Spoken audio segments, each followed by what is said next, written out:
Hoje eu vou trazer para vocês 3 reflexões de 3 filmes clássicos que eu amo: O Iluminado, A Exorcista e Carrie a Estranha. Então fica aqui comigo para poder ouvir um pouquinho sobre esses filmes.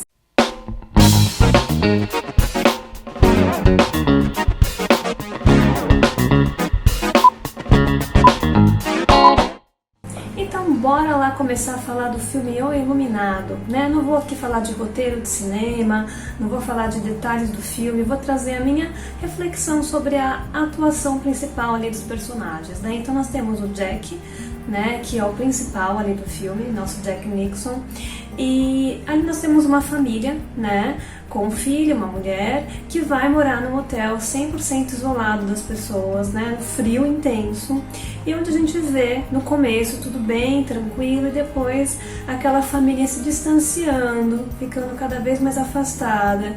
Vemos o Jack totalmente frustrado por não conseguir criar, né, ele estava tentando criar um livro ali, ele não conseguia criar esse livro, né?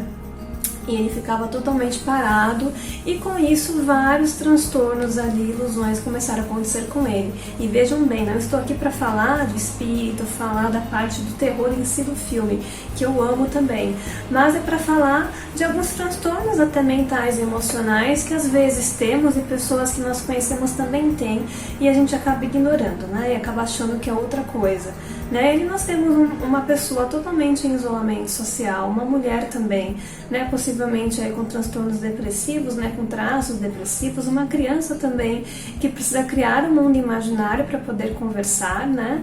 Para poder brincar, e temos um pai que se isola dessa família, né? O pai não consegue, né, entrosar com essa família e cada vez vai entrando mais no seu mundinho, né? E acaba, né, sendo até mais influenciado por aqueles pensamentos que vão, voltam, né, para ele ter a atitude que ele teve ali no final, né? E nós temos ali aquelas imagens, né, daqueles espíritos que vão aparecendo, que traduz muito uma personificação mesmo, né? Traduz muito as nossas emoções, né? Como a gente vai se isolando sem contato social. E agora com a pandemia recente, né, que nós vivemos em 2020, foi bem possível perceber como as pessoas têm dificuldade de se isolar, né? E ficar com si mesmas. Essa necessidade de contato pessoal, interação social é muito importante, né? A gente acaba ignorando isso, mas é extremamente importante esse contato com pessoas. E no filme isso é muito bem retratado, lógico, com um olhar aí um pouco mais, né, terror e tal, mas traz muito essa ideia de um pai totalmente perturbado ali emocionalmente, né, e não sabendo lidar com aquilo, né? E vamos pensar que em 1980, né, se a gente for pegar mais ou menos a ideia do filme quando ele foi feito, a própria psicologia também não era muito falada, né? Os nossos próprios pais não eram todos que já tinham feito tratamento, né, com psicólogo, com psicologia. Hoje está sendo mais bem falado, né? Então antigamente tinha todo um estereótipo, né? Tinha um preconceito de se olhar para a nossa saúde mental e emocional, não é mesmo? Né? Então comenta aqui o que você acha desse filme, se você concorda comigo com essa análise, deixa aqui comentário, né?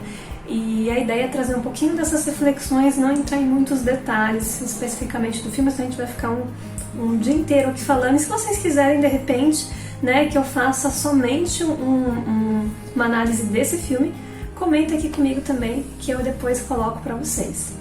E agora vamos para o filme Exorcista, lá de 1973. Eu amo esse filme também, né? Exorcista pra mim é um marco, né, inicial dos filmes de terror. É um filme de 1973, né? Eu nasci em 1988, ou seja, né, bem antes aí do meu nascimento. É um clássico de terror até hoje, né? Nós temos ali é baseado numa história real, né? Pelo que eu li, ele é baseado em uma história real. Não exatamente aconteceu daquele jeito, mas as pessoas que ficaram sabendo desse caso fizeram alguns relatos, e aí o escritor acabou criando aí a ideia da história, né, para depois virar o filme. Então temos a Regan, né, que é uma criança, e aí a gente consegue perceber que é de pais divorciados, separados, onde a gente tem o pai e uma mãe que é bem ausente no sentido de família, né? Ela trabalha fora, você vê que ela é bem ali ausente, faz jantares ali para os amigos e tal. E a Regan, né, que tá no meio de tudo aquilo, né, ela tá no meio ali do trabalho da mãe o tempo todo, né. E aí nós temos a Regan ficando adoentada, uma Regan bem vulnerável, indo toda hora para médicos, essa mãe super preocupada com alguns problemas que ela vai tendo, e essa mãe procura médicos, né, psiquiatras, neurologistas, várias especialidades a gente vê ela passando. E como é difícil, né, para Regan passar por tudo aquilo, né, a gente vê como ela fica ali passando por tudo aquilo. E como as crianças são influenciadas também, né? Às vezes numa separação de pais, né, as crianças elas são muito influenciadas pela própria separação. A gente acaba esquecendo de olhar para essa criança, né, que tá onde os pais se separam, esquecem de se comunicar, como que foi essa separação. A gente não sabe ali no filme como foi no detalhe, né? Mas muitas vezes numa separação a gente esquece de olhar para a criança. Então acho que traz um pouco desse olhar esse filme, de a gente tentar trazer que uma criança também tem sentimentos, também tem emoções e também tem depressão, né? Caso vocês não saibam, crianças também têm depressão, né? A gente acaba esquecendo, acho que criança está sempre rindo ou é frescura. E não é frescura, né? Então a gente tem uma ideia de uma criança totalmente vulnerável, que claro, eu não estou aqui para falar da atuação espiritual, da obsessão que ela passou ali no filme, mas para trazer um olhar um pouco mais para a nossa saúde mental.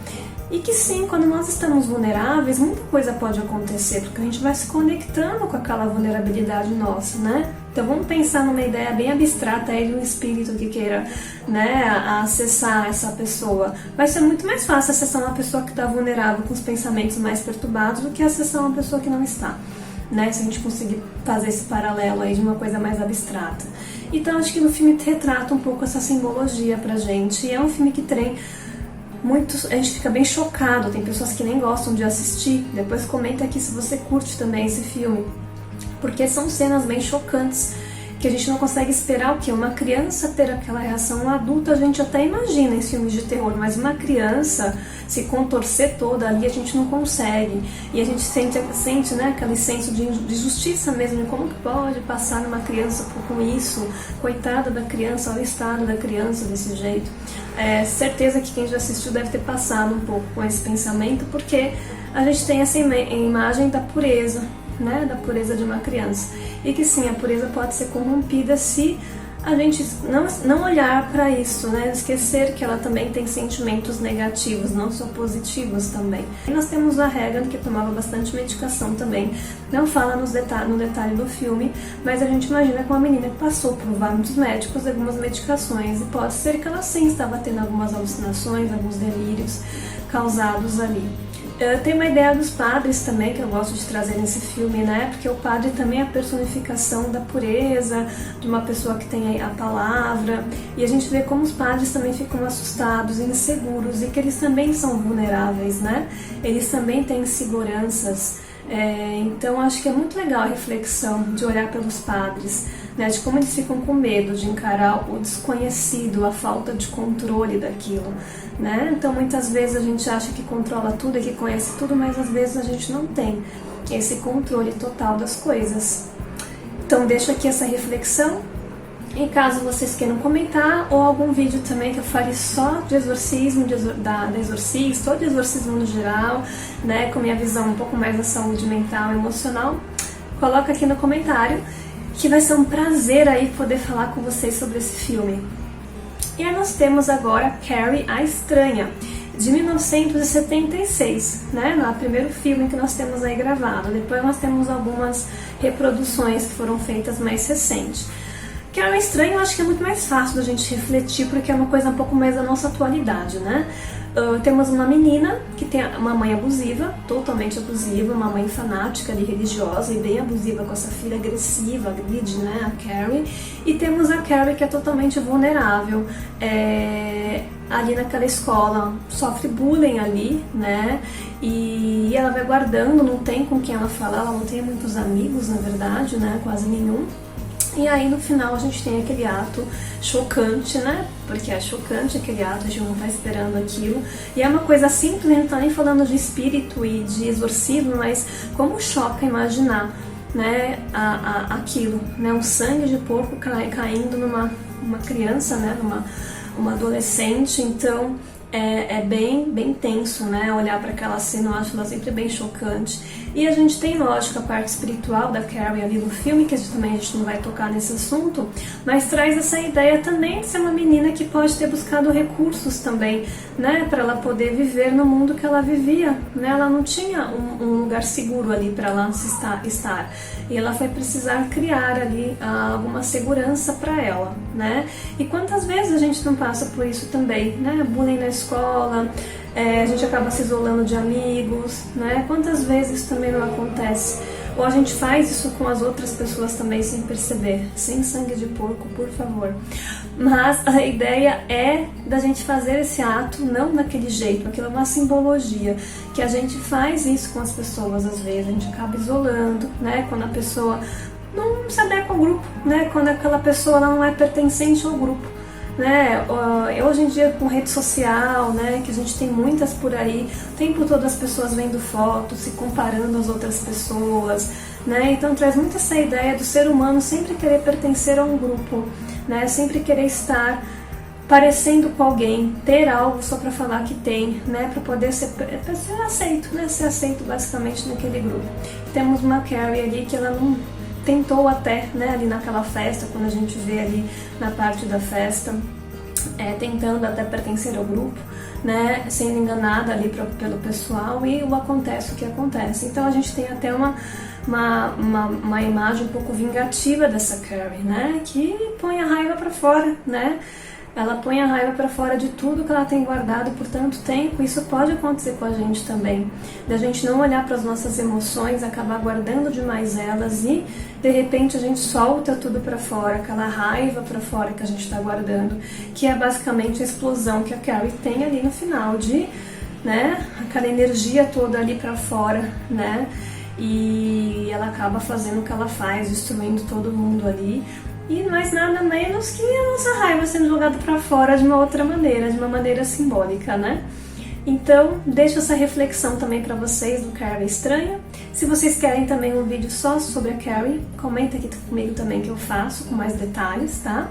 E é isso, eu adoro filmes de terror justamente por isso, né? Porque traz uma reflexão bem legal pra gente pensar nas nossas emoções. Lembrando que no nosso cérebro nós temos vários sisteminhas ali que funcionam, né? A gente tem uma amígdala que fica super ativada, que a gente fica com essa sensação de sobreaviso, por isso que às vezes as pessoas que são muito ansiosas, né? Ou que têm muito medo mesmo, não conseguem assistir filmes de terror, porque estão sempre sendo acionadas, né? E lógico, a parte do cinema em si, né, traz a música, o som, o susto, né, justamente para causar tudo isso na gente. Mas a gente sempre tem que ter esse olhar um pouco do que está causando isso na gente, né? O que a gente sente quando a gente assiste esse filme? Por que a gente não consegue assistir? Será que tem alguma ligaçãozinha com isso que eu falei aí, né, com o que acontece, né, com as emoções e tal? Deixo essa reflexão para vocês e até a próxima!